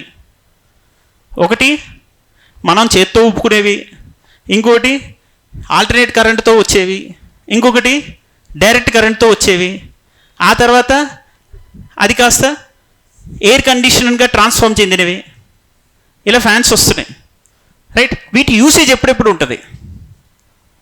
చలికాలంలో లేదా వింటర్ సీజన్, లేకపోతే ఇది టండ్రా ప్రాంతాల్లో వీటి యూసేజ్ ఉండదు. అంటే ఫ్యాన్ ఉపయోగం దేని మీద ఆధారపడి ఉంది? జియోగ్రఫీ మీద. ఇప్పుడు చరిత్ర నుంచి జియోగ్రఫీలోకి ఎంటర్ అయ్యాం, సైన్స్ నుంచి కూడా కదా. ఒక ప్రాంతంలో వాడతారు, ఇంకో ప్రాంతంలో వాడరు. కాబట్టి ఇంకా ఎకానమీకి వెళ్ళొచ్చు. అంటే ఎక్కువగా ఒక ప్రాంతంలో వాడుతున్నప్పుడు సేల్స్ ఎక్కువ ఉంటాయి. లాజిక్ అర్థమైందా? సేల్స్ ఎక్కువ ఉంటే అక్కడ ఎంప్లాయ్మెంట్ ఆ రంగంలో ఎక్కువ ఉంటుంది, అక్కడ మ్యానుఫ్యాక్చరింగ్ యూనిట్స్ ఉంటాయి. అంటే క్లైమేట్ చేంజ్, ఎన్విరాన్మెంట్కి కూడా వెళ్ళాం. ఇలానే వీటి యూసేజ్ పెరుగుతూ పోతే ఏం జరుగుతుంది? ఈ గ్లోబల్ టెంపరేచర్ పెరుగుతుంది, ఫ్యాన్స్ ప్లేస్లో ఏసీలు వాడేస్తున్నాం, దానివల్ల క్లోరోఫ్లోరో కార్బన్స్ వస్తున్నాయి, మళ్ళీ దానివల్ల ప్రోటోకాల్స్ వస్తున్నాయి. వీటిని మళ్ళీ అధిగమించడానికి ఇంకా కొత్త కొత్త టెక్నాలజీస్ తీసుకొని రావాల్సి వస్తుంది. ఓకే, ఎన్విరాన్మెంట్గా మళ్ళీ సొల్యూషన్స్, ఐపీసీసీ రిపోర్ట్స్ రాస్తా పోతాం. అంటే మీరు ఫ్యాన్ ఇప్పుడు ఎన్విరాన్మెంట్ రాస్తున్నాం, జాగ్రఫీ రాస్తున్నాం, హిస్టారికల్గా రాస్తున్నాం, సైంటిఫిక్ ఎవల్యూషన్ గురించి చెప్తూ అన్నీ రాస్తూ వచ్చినాం. ఫ్యాన్ అంటే ఇప్పటికి మీకు ఒక్కొక్క పేజ్ ఎగ్జాంపుల్ రిపోర్ట్ మెన్షన్ చేసుకుంటూ పోతుంటే 100 పదాలు ఒక కాన్సెప్ట్ మీద రాస్తూ పోతే అక్కడే 400-500 పదాలు అవుతాయి. ఓకే, అంటే జాగ్రఫికల్గా యూసేజ్ని మెన్షన్ చేసిన తర్వాత ఎకానమీలోకి ఎంటర్ అయ్యాం, మళ్ళీ క్లైమేట్ మెన్షన్ చేసి, అంటే మీరు ఐడియాస్ జనరేట్ అయ్యాయి. ఇప్పుడు నేను ఒక క్వశ్చన్ అడుగుతా, ఈ ఐడియాస్ ఫ్యాన్కి చుట్టూనే తిరుగుతున్నాయా? అంటే ఫ్యాన్ తిరుగుతుంది, మనం కూడా మన ఐడియాస్ని ఫ్యాన్ చుట్టూనే తిప్పుతున్నాం. ఫ్యాన్ చుట్టూనే మన ఐడియాస్ తిప్పినామా లేదా బయటికి వెళ్ళామా? డివియేషన్ ఉందా? ఐడియాస్ కరెక్ట్గా ఉన్నాయా? రిలవెంట్గా ఉన్నాయా? క్రోనలాజికల్గా ఉన్నాయా? ఎగ్జాంపుల్స్ కరెక్ట్గా ఉన్నాయా? కోహెరెన్స్ అంటే ఏంటి? ఐడియాస్ మధ్య కనెక్షన్స్ ఉండాలి, అవి కూడా ఐడియాస్ థీమ్కి దగ్గరగా ఉండాలి, రిలవెంట్గా ఉండాలి. సో మనం ఇలా రాస్తూ పోతే ఇప్పుడు దీనికి మార్క్స్ రాకుండా దీనికి ఏమైనా కంటెంట్ ఉందా స్పెసిఫిక్గా? ఈ కంటెంట్ రాయాలి. మీరు రాసే ఎగ్జాంపుల్, నేను రాసే ఎగ్జాంపుల్ సేమ్ ఉంటుందా? మీరు తీసుకునే ఐడియా, నేను తీసుకునే ఐడియా సేమ్ ఉంటుందా? ఉండదు కదా. ఇంకా కొంత వేరే యాంగిల్ కూడా ఇంకా మనం it is based on your thematic expression and idea generation and connecting that idea to the main theme. కాబట్టి ఇప్పుడు నేను ఇంకా ఇమాజినేషన్ వెళ్తే ఫ్యాన్ ఏంటి, ఇప్పుడు మీరు ఎలా తిరుగుతుంది? అది యాంటీ క్లాక్ వైజ్ తిరుగుతుంది. సో ఇప్పుడు మనం తిరుగుతుంది అంటే దీన్ని బట్టి మనం ఏంటి, గ్రహాలు కూడా అదే పద్ధతిలో తిరుగుతుంటాయి, ఒక 2 మినహాయించి అని అంటాం. అంటే ఇలా ఏం చేస్తుంటాం మనం దాన్ని కావాలని అంటే ఇంకోటి రొటేషన్, రివల్యూషన్, ఈ రెండిటికి చాలా ప్రామినెంట్ రోల్ ఉంది యూనివర్స్లో. సో గుండ్రంగా తిరిగే ఏ ఆబ్జెక్ట్ నుంచి అయినా సరే మనకేముంటుంది? గ్రావిటీ ఉంటుంది. దాని చుట్టూ అపకేంద్ర అభికేంద్ర బలాలు పనిచేస్తుంటాయి, సెంట్రిఫ్యూగల్ ఫోర్స్. దాని కేంద్రంగానే అది స్టేబుల్గా రన్ అవుతుంటుంది స్థిరంగా. దాని నాభి దగ్గర ఒక ఖచ్చితమైన పట్టుకోగలిగే ఒక నాడి ఉండాలి, లేకపోతే పడిపోతుంది. ఫ్యాన్స్లో మళ్ళీ హెలికాప్టర్ ఫ్యాన్స్ అనేవి ఏం చేస్తున్నాయి? బాయిల్స్ నియమం ప్రకారం పనిచేసి వివిధ వస్తువుల్ని లిఫ్ట్ చేయగలుగుతున్నాయి. బాయిల్స్ కాదు, సారీ, అది బెర్నౌలీ ప్రిన్సిపల్ ప్రకారం పనిచేసి అది ఎప్పుడైనా ఫ్యాన్ తిరిగిన ప్రదేశంలో ఎప్పుడైనా ఏమవుతుంది? అక్కడ మాలిక్యూల్స్ అన్నీ డిస్పర్స్ అవుతాయి. మాలిక్యూల్స్ అన్నీ కదిలి పక్కకి వెళ్ళిపోతే అక్కడ లో ప్రెషర్ వస్తుంది. లో ప్రెషర్ వచ్చిన తర్వాత ఏమవుతుంది? చుట్టుపక్కలంతా హై ప్రెషర్ ఉంటుంది. కాబట్టి కిందున్న హై ప్రెషర్ వల్ల ఆ వస్తువు పైకి లేస్తుంది. సో మనము ఏ నాభి సపోర్ట్ లేకుండా కూడా ఫ్యాన్ని తిప్పినప్పుడు అది మరింత వేగంగా తిరగాలి. తిరిగితే అప్పుడు అది కింద పడిపోదు. ఆ సూత్రం చెప్పింది బెర్నౌలీ కదా. అంటే మనం ఎలా కనెక్ట్ చేసామనేది ఇంపార్టెంట్ ఇక్కడ. నేను ఒక ఫ్యాన్ గురించి మీకు చెప్పడం ఇలా జరిగింది. ఇంకా మరి పుస్తకం గురించి రాయండి, పెన్ను గురించి రాయండి, మీరు కూర్చున్న టేబుల్ మీద రాయండి. ఇది వుడ్తో చేస్తున్నాం. టేబుల్స్ ఎన్ని రకాలు, టేబుల్ ఎప్పుడు పుట్టింది, దీనికి హిస్టారికల్గానే తీసుకోవడానికి వస్తుంది. సాఫ్ట్ వుడ్ ఉంటుంది, హార్డ్ వుడ్ ఉంటుంది, రైట్. ఈ వుడెన్ టేబుల్స్ ఎక్కువ తయారు చేస్తున్నారు, దానివల్ల చెట్లు ఎక్కువ నరికేస్తున్నారు అంటాం. మళ్ళీ దానివల్ల ఎన్విరాన్మెంట్కి దాని ప్లేస్లో ఏం చేస్తున్నాం? మరి ఐరన్, మెటల్ ఎక్స్ట్రాక్ట్ చేస్తున్నాం. ఐరన్తో చేస్తే అంటే ఎన్విరాన్మెంట్తో కనెక్ట్ చేస్తాం, మళ్ళీ ఎకానమీతో కనెక్ట్ చేస్తాం. ఎక్కువగా వీటి యూసేజ్ ఎక్కువ ఉంది. హార్డ్వుడ్ ట్రీస్ ఎక్కడ ఎక్కువ ఉన్నాయి అక్కడ ఆ టైప్ ఆఫ్ వుడెన్ తయారవుతుంది. సాఫ్ట్వుడ్ ఎక్కడుందో అక్కడ కదా. మహాగని, రోజ్వుడ్, ఎబోనీ ఇవన్నీ ఉన్నాయి కదా, ఈ ట్రాపికల్ రీజియన్లో దొరుకుతున్నవి. సో ఇప్పుడు మనం ఒక టేబుల్ గురించి రాయాలన్నా మన దగ్గర కంటెంట్ ఉంది. అంటే ఇన్ని రోజులు మనకి తెలిసిన విషయం మనకి తెలియదని ఈరోజు తెలిసింది. అంటే మీకు తెలిసే విషయం మీరు రాయగలరని, కానీ మీరు రాయలేరు అనుకొని ఇన్ని రోజులు మీకు తెలుసుకోలేదు. అంతే కదా, ఇదంతా మీకు తెలిసిన విషయం, మీకు తెలిసిన విషయం మీకు తెలియలేదు. అందుకే ఎస్సే అంటే ఏంటి అని ఆలోచిస్తున్నారు. Just simple highly enlightened. ఇప్పుడు చెప్పండి, ఇప్పుడు భారతదేశ సంస్కృతిని వారసత్వాన్ని కాపాడడంలో యువత పాత్ర అంటే ఇప్పుడు రాయగలరా? మన థింకింగ్ ఏ ఉండాలి ఇప్పుడు? ఏ ఐడియా తీసుకున్నా 6 పద్ధతుల్లో నేను స్టార్ట్ చేసుకోవాలి. ఆ స్టార్ట్ చేయడానికి ముందు నేను ఒక రఫ్ పేజ్లో ఒక ఐడియాస్ కరెక్ట్గా రాసుకోవాలి. ఐడియాస్ రాసుకున్నప్పుడు ఇంట్రో నుంచి కనెక్షన్ చివరి కన్క్లూజన్ వరకు జాగ్రత్తగా తీసుకెళ్లే క్రమంలో ఫస్ట్ యువత అంటే ఎవరు, వయసును బట్టి యువత, ఆలోచన బట్టి యువత. ఇది ఐడియానా కాదా? దీని గురించి చెప్పాలా లేదా? యువత మొదటిది. ఆలోచన బట్టి యూత్ అయితే అబ్దుల్ కలాం కూడా యువకుడే. ఇగ్నైటెడ్ మైండ్స్ ఆఫ్ యూత్ అనేది యూత్ గురించి రాశాడు, రైట్. ఇంకా కాంక్రీట్గా చెప్పాలంటే యూత్ ఏజ్ ప్రకారం చెప్తాం. అండ్ ఏజ్లో కూడా మళ్ళీ బయాలజికల్ ఏజ్ ఈజ్ డిఫరెంట్ కదా. బయాలజికల్ ఏజ్ అంటే ఏంటి? ఒక వ్యక్తి జన్మత 30 సంవత్సరాల వయసు కలిగి ఉండొచ్చు. ఆలోచన కాదు, నేను అది బయాలజికల్ జన్మత. కానీ అతని ఆరోగ్య పరిస్థితుల రీత్యా 50 సంవత్సరాల వయసు వచ్చేసి ఉండొచ్చు, అతని ఆయు ప్రమాణం తక్కువ ఉండొచ్చు. సో యువత అంటే నీకు ఒక క్లారిటీ ఉండాలి ఫస్ట్. అది కూడా మళ్ళీ ఎక్కువ సాగదీయకుండా 4 లైన్లో రాయాలి, డీవియేట్ అవుతావు కదా. ఇంకా మేజర్గా కాంక్రీట్ పర్స్పెక్టివ్లో చూద్దాం. నా ఆలోచన నీ ఆలోచన ఒకటి కాదు కదా. కాంక్రీట్ యువత పాత్ర అన్నాడు, దేనికి సంబంధించి? సంస్కృతిని, వారసత్వ సంపదను పరిరక్షించడం. ఫస్ట్ సంస్కృతి అంటే ఏంటి అది కూడా చెప్పాలి కదా, తెలియాలి కదా. వారసత్వ సంపద ఏంటి అది తెలియాలి కదా. సంస్కృతి అంటే ఒక తరం నుంచి మరొక తరానికి వ్యక్తులకు సంబంధించినటువంటి అలవాట్లు, ఆహార, వస్త్రధారణలు ఇవన్నీ ట్రాన్స్ఫర్ అవుతూ ఉంటాయి, ప్రసరిస్తూ ఉంటాయి. అవి భాష అయినా కావచ్చు, దుస్తులైనా కావచ్చు, వివిధ రకాల అంశాలు ఏవైనా ఉంటాయి, వాళ్ళ కళలు కావచ్చు, ఆచార వ్యవహారాలు కావచ్చు. So the customary practice in the food, dress, culture, anything can be transfer from one generation to other generation. So culture అనేది ఇది. ఎందుకని ప్రొటెక్ట్ చేసుకోవాలి? క్వశ్చన్ అడగాలి కదా. ఆ ఎస్సేనే క్వశ్చన్స్గా ఫ్రేమ్ చేయండి, మీకు ఆన్సర్స్ రావడం స్టార్ట్ అవుతుంది. అండ్ ఆ రోల్ కూడా యువత ఎందుకు తీసుకోవాలి? సెకండ్ క్వశ్చన్ కదా ఇది, యువత ఎందుకు తీసుకోవాలి? ఈ సెకండ్ క్వశ్చన్కి మళ్ళీ ఆన్సర్. అండ్ థర్డ్, ఇప్పుడు తీసుకోకపోతే ఎందుకు తీసుకోవాలన్నారు కదా. ఇప్పుడు యువత తీసుకోని సందర్భాలు ఉన్నాయి కదా, ఉదాహరణలు. దానివల్ల వచ్చే నష్టాలు ఏంటి చెప్పాలి కదా. అండ్ యువత ఆ పాత్ర వహించేటట్టుగా ఏ చొరవ తీసుకోవాలి, వే ఫార్వర్డ్ ఏంటి అని చివరిలో చెప్పాల్సి వస్తుంది కదా. మళ్ళీ అదొక 2 పేజెస్.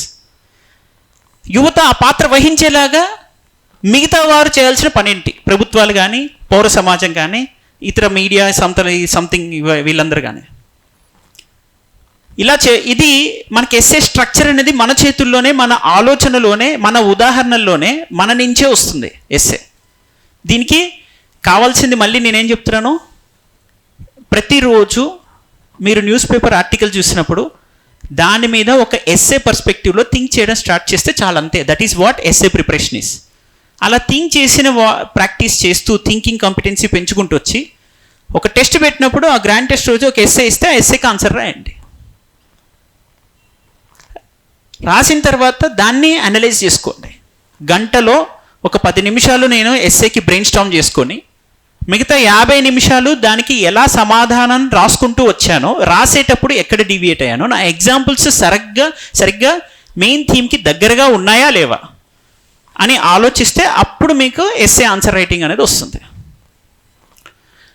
ఒక 10 ఎస్సేస్కి ఇలా చేయగానే ఇంకా ఎస్సేలో ఫుల్ కాన్ఫిడెన్స్ వస్తుంది.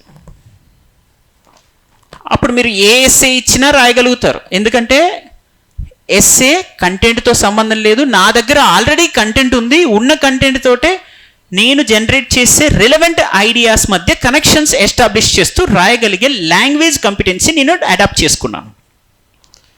ఇదంతా అర్థం అవ్వాలంటే ఎగ్జామినర్కి మీ ఐడియాస్ మధ్య కనెక్షన్, మీ దగ్గర ఏం కాంపిటెన్సీ ఉండాలి? భాషాపరమైనటువంటి ప్రావీణ్యత ఉండాలి, లాంగ్వేజ్ కాంపిటెన్సీ. అవునా? ఇది ఉంటే మనం ఆటోమేటిక్గా ఎస్సే బాగా రాయగలుగుతాం.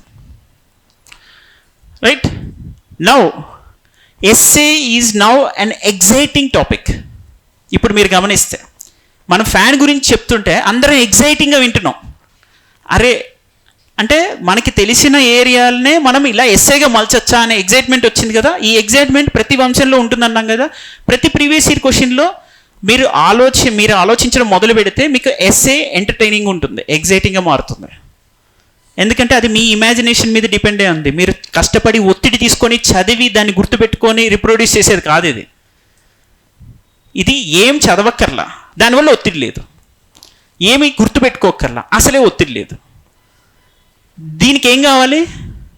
మీ ప్రెజెంటేషన్ స్కిల్ ఇంప్రూవ్ చేసుకోవాలి, మీ ఐడియాస్ని ఇంప్రూవ్ చేసుకోవాలి, మీ థింకింగ్ కాంపిటెన్సీ ఇంప్రూవ్ చేసుకోవాలి. థింకింగ్ కాంపిటెన్సీ, లాంగ్వేజ్ కాంపిటెన్సీ, ఈ రెండు ఇంప్రూవ్ చేసుకోగలిగితే ఎస్ఏలో మనం బెస్ట్గా ప్రజెంట్ చేయడానికి అవకాశం ఉంటుంది. రైట్? ఇలా మనం 10 ఎస్ఎస్ చేస్తే చాలు, తర్వాత 30 ఎస్ఎస్ ఆటోమేటిక్గా రాస్తాం. మనం దగ్గర 35 గ్రాండ్ టెస్ట్ పెడుతున్నాం. 35 గ్రాండ్ టెస్ట్లో 35 ఎస్ఎస్ ప్రాక్టీస్ చేస్తారు. మళ్ళీ ఫుల్ లెంత్ గ్రాండ్ టెస్ట్లో ఇంకా ఎక్స్ట్రా ఉంటాయి కదా, 3 ఎస్ఎస్ చొప్పున.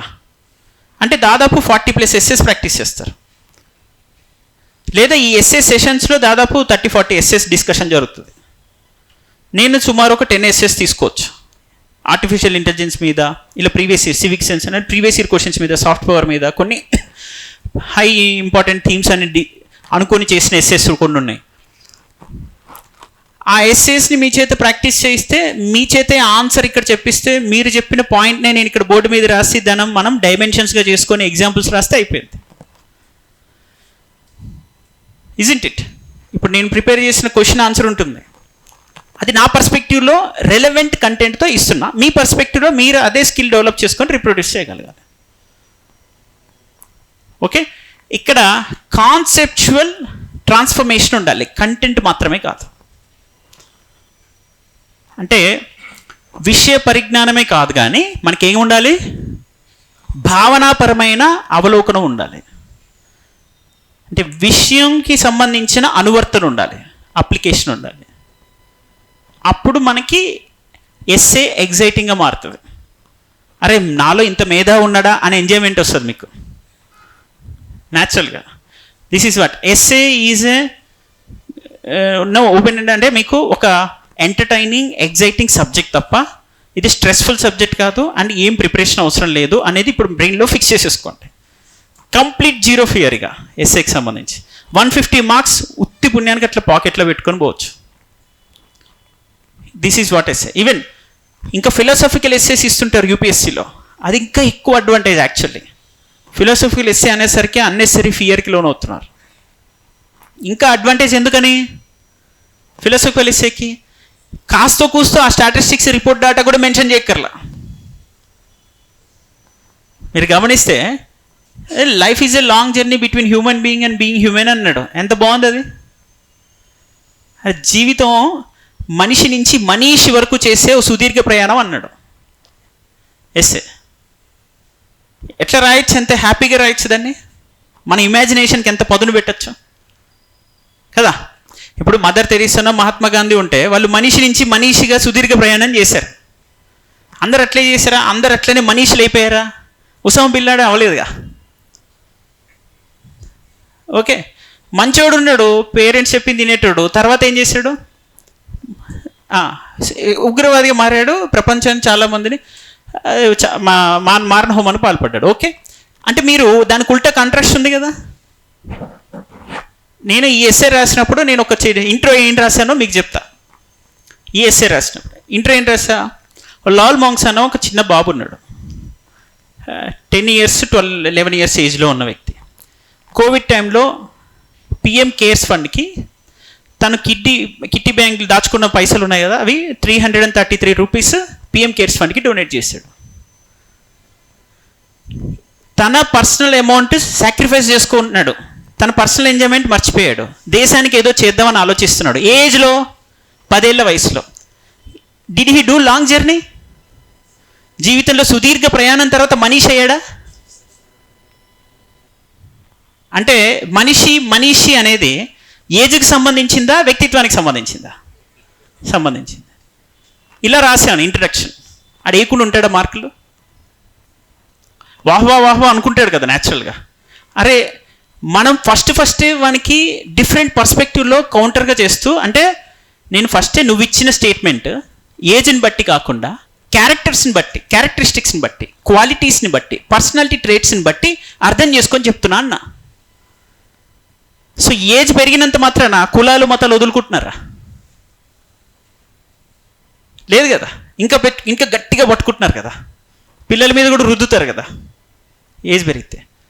సో ఇప్పుడు మనం అదే life is a long journey with respect to intellectual journey, with respect to character journey, with respect to your ideals journey అని మనం ఆలోచించడం మొదలుపెట్టాక ఎస్సే ఎందుకు మంచిగా రాదు? సో ఇట్లా డిఫరెంట్ పర్స్పెక్టివ్స్లో మనం ఎస్సే రాయొచ్చు. ఓకే, ఇట్లా చాలా మీకు లాస్ట్ టైం ఒక civic sense there is an urgent need అన్నాడు ఏపీఎస్సిలో. సివిక్ సెన్స్ చాలా, ఇప్పుడు మనకి సివిక్ సెన్స్ అంటే ఏంటి? ఫస్ట్ పౌర సమాజంలో మనిషి విచక్షణతో బతకడం, ఆలోచించడం, అవును కదా సివిక్ సెన్స్. అది అర్జెంట్ నీడ్ ఉంది అన్నాడు. సివిక్ సెన్స్ లేదు సొసైటీలో అని అంటే ఏ విషయాల్లో లేదు? ఎక్కడ పడితే అక్కడ యూరినేట్ పాస్ చేస్తాం, ఎక్కడంటే అక్కడ స్పిట్ చేస్తాం కదా. నెక్స్ట్ ఇవన్నీ సివిక్ సెన్స్ లేకపోవడం కదా. ట్రాఫిక్ రూల్స్ పాటించాం, ట్రాఫిక్ సెన్స్ లేదు. ఓకే, ట్రిపుల్ రైడింగ్ వెళ్తాం, హెల్మెట్ పెట్టుకోం, రాంగ్ రూట్లో వెళ్తాం, ఇవన్నీ సివిక్ సెన్స్. సివిక్ సెన్స్ లేకపోతే ఇది ఒకటే కాదు, ఎల్డర్స్ని రెస్పెక్ట్ చేయం. ఓకే, టీచర్స్ని పేరెంట్స్ని అసలు రెస్పాన్సిబుల్గా తీసుకొని రెస్పెక్ట్ చేయం, వాళ్ళు చెప్పింది తినం. సపోజ్ ఇలాంటివి సివిక్ సెన్స్ లేకపోవడం అంటే అదే కదా. ఎవరినైనా ఎదిరిస్తాం, కోప్పడతాం, యాంగర్ ఉంటుంది. దాంతో ఏముంటుంది? యాక్సిడెంట్స్ అయినప్పుడు ఇన్సూరెన్స్ క్లెయిమ్ చేసుకుందాం, ఏం పర్లేదు అని కూర్చొని మాట్లాడుకోరు. అమ్మ లెక్కలు స్టార్ట్ చేస్తారు, కొట్టుకుంటారు రోడ్ల మీద, అవును కదా. సివిక్ సెన్స్ లేకపోవడం అంటే అదే బార్బెరిక్ కల్చర్, అంటే సివిలైజ్డ్ కాదు, నాగరిక సమాజంలో జీవించే ఆలోచన లేదని అర్థం. అది ఎవరు అడిగారా క్వశ్చన్? ఏపీఎస్సి 2020లో అడిగింది. నేను ఇందాక చెప్పింది యూపీఎస్సి. ఇప్పుడు మనకి ఫస్ట్ టైం టీఎస్పీఎస్సి ఫస్ట్ జరగబోతుంది కదా, టీజీపీఎస్సి ఫస్ట్ జరగబోయే ముందు మనకి ప్రమాణంగా ఏం తీసుకుంటున్నాం? యూపీఎస్సీలో కానీ ఏపీఎస్సీలో కానీ తీసుకుంటున్నాం. ఇప్పుడు కాంటెంపరీ సోషల్ ప్రాబ్లమ్స్ ఉంది, అందులో ఈ సివిక్ సెన్స్ లేకపోవడం ఒక ప్రాబ్లమే కదా. ఏపీలో అడిగాడంటే దాని రిలేటెడ్గా ఏదైనా అడగచ్చుగా.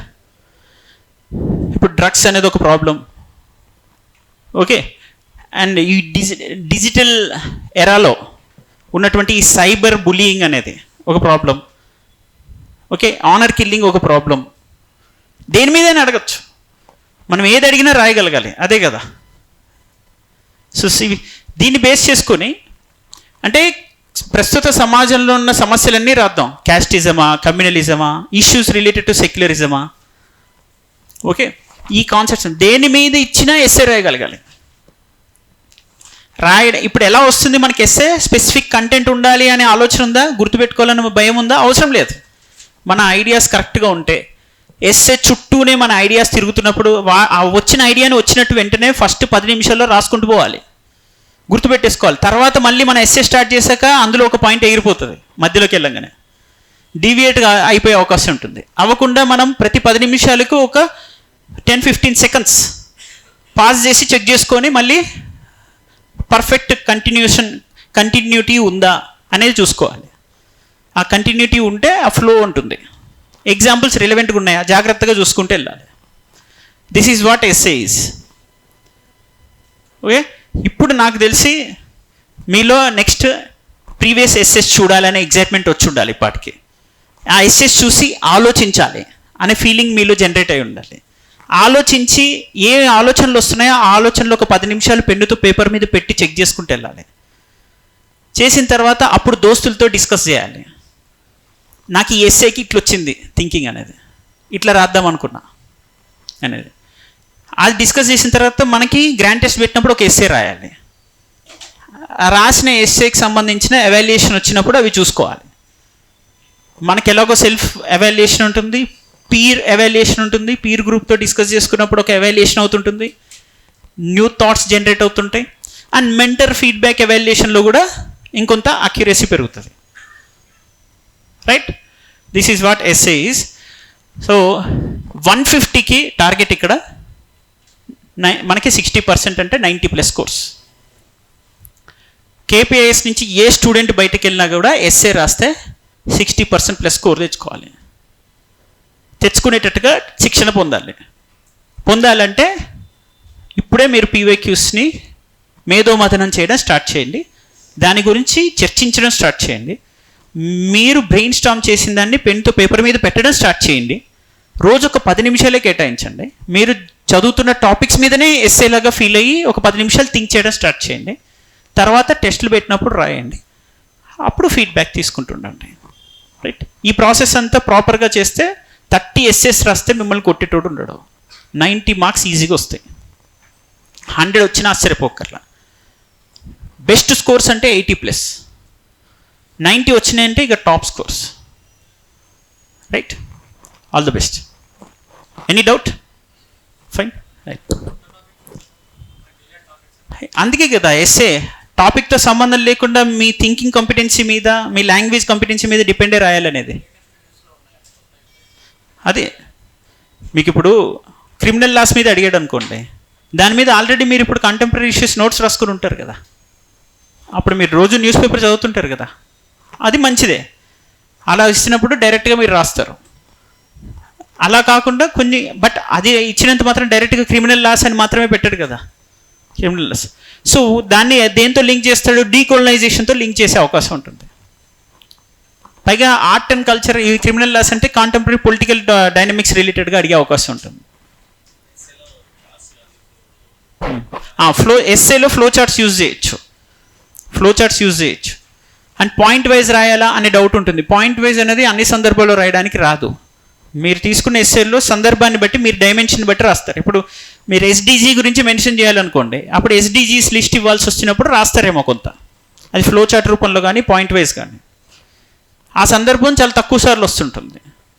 అప్పుడు ఇలాంటివి పాయింట్ వైజ్ మనం జిఎస్లో రాసినట్టుగా రాయకూడదు. ఎస్ఏలో డిఫరెంట్ డైమెన్షన్స్ ఉండాలి. ఒక పారాగ్రాఫ్ ఓరియంటెడ్గా సబ్ హెడింగ్స్తో కూడా రాయొచ్చు.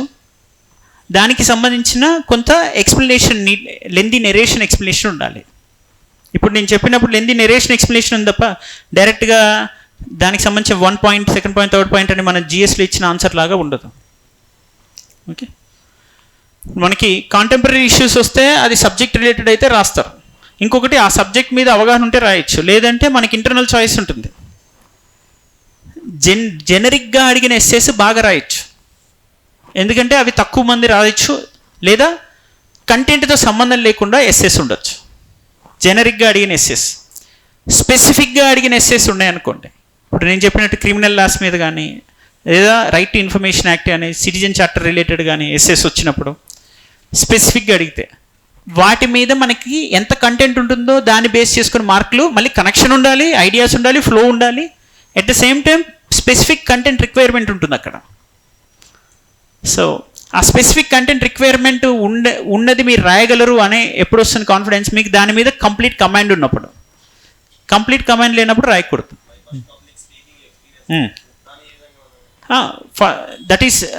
That is easiest essay. ఇప్పుడు ఫస్ట్ పబ్లిక్ స్పీకింగ్ ఎక్స్పీరియన్స్ అన్నారు కదా, ఫస్ట్ పబ్లిక్ స్పీకింగ్ ఎక్స్పీరియన్స్ అనేది ఏంటిది? ఒక స్పెసిఫిక్ కంటెంట్తో కూడుకుంది కాదు. దానికంటూ స్పెసిఫిక్ కంటెంట్ ఉందా? లేదుగో సిలబస్. ఇప్పుడు ఇందాక చెప్పిన కాంటెంపరీ ఇష్యూస్లో అడిగినట్టుగా లేదు కదా. ఇప్పుడు డిఫెక్షన్స్ మీద అడిగితే అలా కదా. ఇప్పుడు ఫస్ట్ పబ్లిక్ స్పీకింగ్ ఎక్స్పీరియన్స్ వచ్చినప్పుడు ఒక మనిషికి సంబంధించినటువంటి ఫియర్, దాన్ని ఎలా ఓవర్కమ్ చేయొచ్చు అనేది థీమ్ అందులో. ఇప్పుడు స్టేజ్ ఫియర్, లీడర్షిప్ క్వాలిటీస్కి సంబంధించింది. ఇప్పుడు మీరు లిస్ట్ అవుట్ చేసుకుంటూ వెళ్తే మనిషి స్టేజ్ ఫియర్ ఫీల్ అవుతున్నాడు ఫస్ట్ పబ్లిక్ స్పీకింగ్ ఎక్స్పీరియన్స్లో. స్టేజ్ ఫియర్ ఫీల్ అవుతున్నాడు అంటే అర్థం ఏంటి? అదేంటి? తనలో ఉన్నటువంటి ఫియర్ అనే ఎమోషన్కి లీడర్షిప్ క్వాలిటీస్ ల్యాక్ అనే కారణమవుతుంది. సో లీడర్షిప్ క్వాలిటీస్లో ఫస్ట్ కావాల్సిన లక్షణం ఏంటి? ఫియర్ని అధిగమించగలగడం అనేటట్టుగా స్టార్ట్ అవుతుంటుంది. సో మీ ఐడియా స్టార్ట్ చేస్తారు. ఫస్ట్ పబ్లిక్ స్పీకింగ్ ఎక్స్పీరియన్స్ అంటే కంపల్సరీ మీ పర్సనల్ అయి ఉండాల్సిన అవసరం రా. Suppose first public speaking experience ఒక ఇంపాక్ట్ ఉండేటట్టుగా రాశారంటే, స్వామి వివేకానంద ఇంటర్నేషనల్ రిలీజియస్ కాన్ఫరెన్స్లో 1893లో మాట్లాడినప్పుడు అది first public speaking experience of Swami Vivekananda and Upanishadic philosophy. అది ప్రపంచం మొత్తాన్ని ఒక కుదుపు కుదిపింది. అది నాకు ఇన్స్పిరేషన్ అని స్టార్ట్ చేయొచ్చు. ఒక ఎగ్జాంపుల్, ఇది నా ఆలోచన, మీ ఆలోచన అవ్వాల్సిన అవసరం లేదు. మీ ఆలోచన ఇంకోలాగా ఉండొచ్చు, అవునా? ఫస్ట్ ఇప్పుడు ఎలా రాయొచ్చు అన్నారు కాబట్టి నేను ఇది రాశా. అందరికీ ఇదే ఐడియా రాకపోవచ్చు. నెక్స్ట్ పాయింట్ ఏంటంటే, ఆ ఇన్స్పిరేషన్ ఆధారంగా పబ్లిక్ స్పీకింగ్ ఎక్స్పీరియన్స్ పొందడానికి ఫస్ట్ ఫియర్ని ఓవర్కమ్ చేయడానికి నేను మోటివేషన్గా తీసుకున్న పర్సనాలిటీస్. ఇది మొదటి పర్సనాలిటీ. దీని నుంచి నేను ఏం మోటివేట్ అయ్యాను, మోటివేట్ అయిన తర్వాత ఫస్ట్ పబ్లిక్ స్పీక్ ఎక్స్పీరియన్స్లో ఏమేమి ప్రాబ్లమ్స్ ఫేస్ చేశాను, తర్వాత ఒక్కొక్క ప్రాబ్లమ్ని ఎలా ఓవర్కమ్ చేస్తూ వచ్చాను. రైట్, ఫస్ట్ సబ్జెక్ట్ కంటెంట్ పూర్తిగా లేదు. రెండోది దానికి సంబంధించినటువంటి రాంగ్ డేటా అనేది ఇన్పుట్స్ అనేవి తీసుకున్నా ఉన్న కంటెంట్లో కూడా. సో నెక్స్ట్ టైం నుంచి మరింత రీసెర్చ్ చేయాలని తెలిసింది, చేసిన తర్వాత దాన్ని గుర్తుపెట్టుకోవాలని తెలిసింది. అండ్ మూడోది ప్రాక్టీస్ సరిగ్గా లేదు, అండ్ ట్రైనర్స్ లేరు నాకు. నేను ట్రైనింగ్ పర్ఫెక్ట్గా వెళ్ళి తీసుకోలేదు, ఎందుకంటే నాకు కొంచెం ఈగో ఎక్కువ అని జస్ట్ ఊరికే అట్లా అంటున్నా. ఎందుకంటే వేరే వాళ్ళు చెప్పేది నేను ఎన్నో నాకు నచ్చిందే నేను చేస్తాను అనే, అట్లా కాదు. అంటే నేను ఒక స్పెసిఫిక్ టీచరో ఒక ట్రైనరో ఉంటే నేను కూర్చొని వాళ్ళ దగ్గర ఎట్లా పబ్లిక్ స్పీకింగ్ అనేది నేర్చుకోవాలి, ఆ ఫియర్ ఎట్లా పోగొట్టుకోవాలని నేను ట్రైనింగ్ తీసుకోలేదు. ఇట్లా ప్రాబ్లమ్స్ ఉన్నాయి. దాని తర్వాత నేను దాన్ని ఓవర్కమ్ చేసి ఆ ప్రాబ్లమ్స్ని ఎట్లా ఐడెంటిఫై చేసుకొని ఏ ఆధారంగా, అంటే పుస్తకాలు చదివాను, రామకృష్ణ మఠకి వెళ్ళాను, బుక్స్ చదివాను, వివేకానంద గురించి చదివాను. ఆ తర్వాత నేను మా టీచర్ని కలిశాను, వాళ్ళు టీచ్ చేస్తున్నప్పుడు వాళ్ళ మేనరిజం గురించి బాగా స్టడీ చేశాను, వాళ్ళు ఎట్లా చెప్తున్నారని. నెక్స్ట్ వాళ్ళు స్టడీ ఎట్లా చేస్తున్నారో చూశాను, వాళ్ళు చేస్తున్న రీసెర్చ్ ఆధారంగా నేను కూడా అట్లా తయారు చేసుకోవడం చేసిన నోట్స్. ఆ నోట్స్ అట్నుంచి నేను ఏం చేశాను, ఇక్కడ వచ్చి వాళ్ళతో ఇంటరాక్ట్ అవ్వడము. అండ్ గ్రూప్లో ఎక్కువగా ఇన్వాల్వ్ అయ్యేవాడిని కాదు, సోషలైజ్డ్ పర్సన్ కాదు ఒకప్పుడు. ఇప్పుడు నేను క్రమేణా సోషలైజ్డ్ పర్సన్ అయ్యి అందరితో ఇంటరాక్ట్ అయ్యి గ్రూప్ డిస్కషన్స్లో కూర్చుంటున్నాను. దానివల్ల నాకు లిజనింగ్ స్పీకింగ్ స్కిల్స్ పెరిగాయి అండ్ ఫియర్ ఫ్యాక్టర్ లేదు, పబ్లిక్ స్పీకింగ్ ఎక్స్పీరియన్స్ వచ్చింది, దాన్ని ఎఫిషియెంట్గా డెలివరీ చేయగలిగాను. అని సొల్యూషన్స్ మనీ ఎలా తీసుకున్నాం, ఫస్ట్ ప్రాబ్లమ్స్ ఐడెంటిఫై చేసుకుంటూ వెళ్తాం, తర్వాత సొల్యూషన్స్ గురించి చెప్పుకుంటూ వెళ్తాం. ఇదే కదా ఫస్ట్ పబ్లిక్ స్పీకింగ్ ఎక్స్పీరియన్స్. దీనికి మనం ఎస్సే నేను ఈ మోడల్ ఆన్సర్ రాసేవంగానే అదే క్వశ్చన్ వస్తుందా ఎగ్జామ్ హాల్లో? రాదు. అంటే క్వశ్చన్ ఏదైనా వచ్చినా మీరు రాయగలిగేటట్టుగా మీ ఆలోచన శక్తి పెరగాలి, మీ దగ్గర ఉన్న కంటెంట్ని ఎలా అప్లై చేయాలో తెలియాలి. ఇప్పటివరకు నేను చెప్పింది అదే కదా. మీరు ఎస్సే మీకు తెలియనివి వచ్చినా మీరు రాసేటట్టుగా ఉండాలి, అప్పుడు ఆలోచించేటట్టుగా ఉండాలి. ఇప్పుడు మీరు స్పాంటేనియస్గా పబ్లిక్ స్పీకింగ్ ఎక్స్పీరియన్స్ అని అన్నారు క్వశ్చన్, నేను చెప్పడానికి ప్రయత్నం చేశాను. ఈ చెప్పే క్రమంలో నేను ఏ దృష్టిలో పెట్టుకున్నా, ఎస్సే ఏముందో పబ్లిక్ స్పీకింగ్ ఎక్స్పీరియన్స్ దాని నుంచి 1% కూడా డీవియేట్ కావద్దు, 100% రిలవెంట్గా ఉండాలి. ఎస్, ప్రతి ఒక్క వ్యక్తికి ఫస్ట్ పబ్లిక్ స్పీకింగ్ ఎక్స్పీరియన్స్లో ఏదో ఒక ప్రాబ్లం ఉంటుంది. 90% కామన్ ప్రాబ్లమ్స్ ఉంటాయి, 10% యూనిక్ ప్రాబ్లమ్స్ ఉంటాయి. కామన్ ప్రాబ్లమ్స్ నేను అడ్రస్ చేస్తూ వెళ్ళి యూనిక్ ప్రాబ్లం ఒకటో రెండో నేను మెన్షన్ చేయగలిగిన బాగానే ఉంటుంది. రైట్, ఇది ఫస్ట్ పబ్లిక్ స్పీకింగ్. ఇలా డిఫరెంట్ పర్స్పెక్టివ్లో ఎస్సేని థింక్ చేయడం, అప్లై చేసేటప్పుడు మన లాంగ్వేజ్ ప్రజెంటేషన్ కరెక్ట్గా ఉందా లేదో చూసుకోవడం. ఇది first public speaking experience. Okay, this is what essay. ఇలా మీరు ఇప్పుడు అడిగారు ఎస్సే కదా, ఇలాంటి ఎస్సేస్ గతంలో ఏపీపీఎస్సీలో అడిగినవి ఉన్నాయి, లాస్ట్ ఇయర్ అడిగినవి. వీటిని ఫస్ట్ ప్రాక్టీస్ చేయండి. నేను చెప్పిన మోడల్లోనే మీకు నచ్చినట్టుగా మీ ఐడియాస్ జనరేట్ చేసి బ్రెయిన్ స్టార్మ్ చేసి రాయండి. Okay, right. కన్క్లూషన్ అనేది డిఫరెంట్ టైప్స్లో ఇవ్వచ్చు. ఇప్పుడు సమ్మరైజ్ చేసి ఇవ్వచ్చు, లేదా ఫ్యూచరిస్టిక్గా ఇవ్వచ్చు. కన్క్లూషన్ ఇప్పుడు మనము సమ్మరైజ్ ఎప్పుడు చేస్తాము, చాలా ఎనాలిసిస్ చేసినప్పుడు సమ్మరైజ్ చేస్తాం. ఎనాలిసిస్ అంటేనే బై డిఫాల్ట్ విశ్లేషిస్తూ వచ్చాం, అంటే విడగొట్టి ప్రతి పార్ట్ని వివరిస్తూ వచ్చి వాటన్నిటినీ సంగ్రహంగా ఒక దగ్గర రాయడం సమ్మరైజింగ్ అంటే, అది సమ్మరైజింగ్.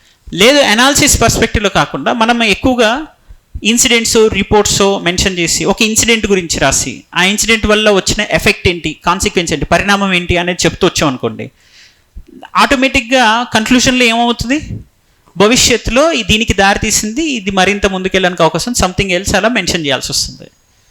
అది కంటెక్చువల్గా మన కన్క్లూషన్ కాంపిటెన్సీ ఉంటుంది. కంటెక్చువల్గా ఎస్సేని బట్టి మనం రాసిన విధానాన్ని బట్టి 90% మనకి ఎక్కువ సమ్మరైజ్ చేయడానికి అవకాశాలు ఉండొచ్చు. అండ్ ఫ్యూచరిస్టిక్గా ఇన్సిడెంట్ బేస్ మీద దాని నెసెసిటీని బట్టి రాయొచ్చు. ఇప్పుడు బయోఫ్యూయల్స్ మీద అడిగారు అనుకోండి, ఖచ్చితంగా మరి ఫ్యూచరిస్టిక్గా కన్క్లూషన్ వస్తుంది, అవకాశం ఉండొచ్చు. ఇప్పుడు టెక్నాలజీకి సంబంధించినవి అడిగారు అనుకోండి, టెక్నాలజీలో కన్క్లూజన్ ఎటువైపు దారి తీయచ్చు, టెక్నాలజీ ఎప్పుడు అప్గ్రేడ్ అవుతుంది, అప్స్కిల్ అవుతుంటుంది. ఆ క్రమంలో మరి తర్వాత దశలో ఇంకా ఏమేమి అప్గ్రేడేషన్స్ ఉండొచ్చు అనేటట్టుగా, ఏమేమి సొల్యూషన్స్ దాని ద్వారా పొందొచ్చు అనేటట్టుగా మనం రాస్తాం, అవకాశం ఉంటుంది. రైట్. సపోజ్ హిస్టరీ రిలేటెడ్గా వచ్చినాయి అనుకోండి, పాస్ట్ నుంచి అనాలిసిస్ చేస్తున్న పాయింట్స్ ఉన్నాయి అనుకోండి. Suppose past is a permanent dimension for human consciousness అని ఒక ఎస్సే వచ్చింది. అలాంటి వాటిని వచ్చినప్పుడు ఏంటంటే మనము ఫ్యూచరిస్టిక్ కాకుండా పాస్ట్లో జరిగిన దానివల్ల ఇప్పుడు వచ్చిన ఈ ఎఫెక్ట్ ఎలా ఎప్పటికీ మనం గుర్తుపెట్టుకునేలా ఉంది అనేటట్టుగా రాస్తాం. ఓకే, చాలా కొన్ని రేర్ కేసెస్లో గతంలో జరుగుతున్నటువంటి ఈ ప్రక్రియ వల్ల ప్రస్తుతం ఇలా వచ్చి అదొక ఇన్స్పైరింగ్ ఎలిమెంట్గా మిగిలింది. ఇప్పుడు ఐవీసీ గురించి రాశాను అనుకోండి, ఈవెన్ స్టిల్ ఇట్ ఇన్స్పైర్స్ అని మనం పెట్టచ్చు లాస్ట్లో కన్క్లూషన్లో కదా. సో అది ఫ్యూచర్ జనరేషన్స్ ఇన్స్పైర్ చేస్తుందని చెప్పడానికి రాదు. ఐవీసీ ఇప్పటికీ మనల్ని ఇన్స్పైర్ చేస్తుందని చెప్పడానికి వచ్చే అవకాశం ఉంటుంది. అది కంటెక్చువల్గా సందర్భాన్ని బట్టి అవకాశాన్ని బట్టి మనం మనకున్న ఔచిత్యం అక్కడ ఉపయోగించగలగాలి.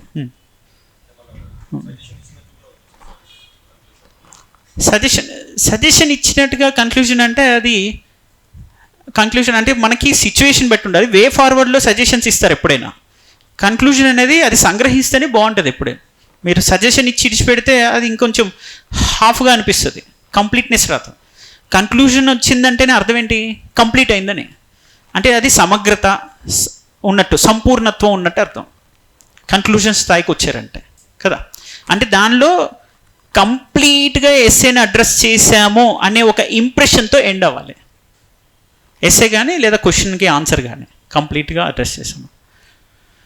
రైట్. ఇవి మనకి మోడల్ ఆన్సర్స్లో మనం ఇస్తున్నప్పుడు కొన్ని కన్క్లూజన్స్ ఇస్తుంటాం. పెద్ద టఫ్ కన్క్లూజన్స్ కావు అవి. మనం ముందు రాసిన వాటిని సమ్మరైజ్ చేస్తూ ఇవ్వడం, కొంచెం ఫ్యూచరిస్టిక్ ఇవ్వడం, అండ్ కొన్నిటిని పాస్ట్ని అడ్రస్ చేసి ప్రజెంట్ అది ఎలా ఇన్స్పైరింగ్ ఉన్నాయని చెప్పడం. ఇది కన్క్లూషన్.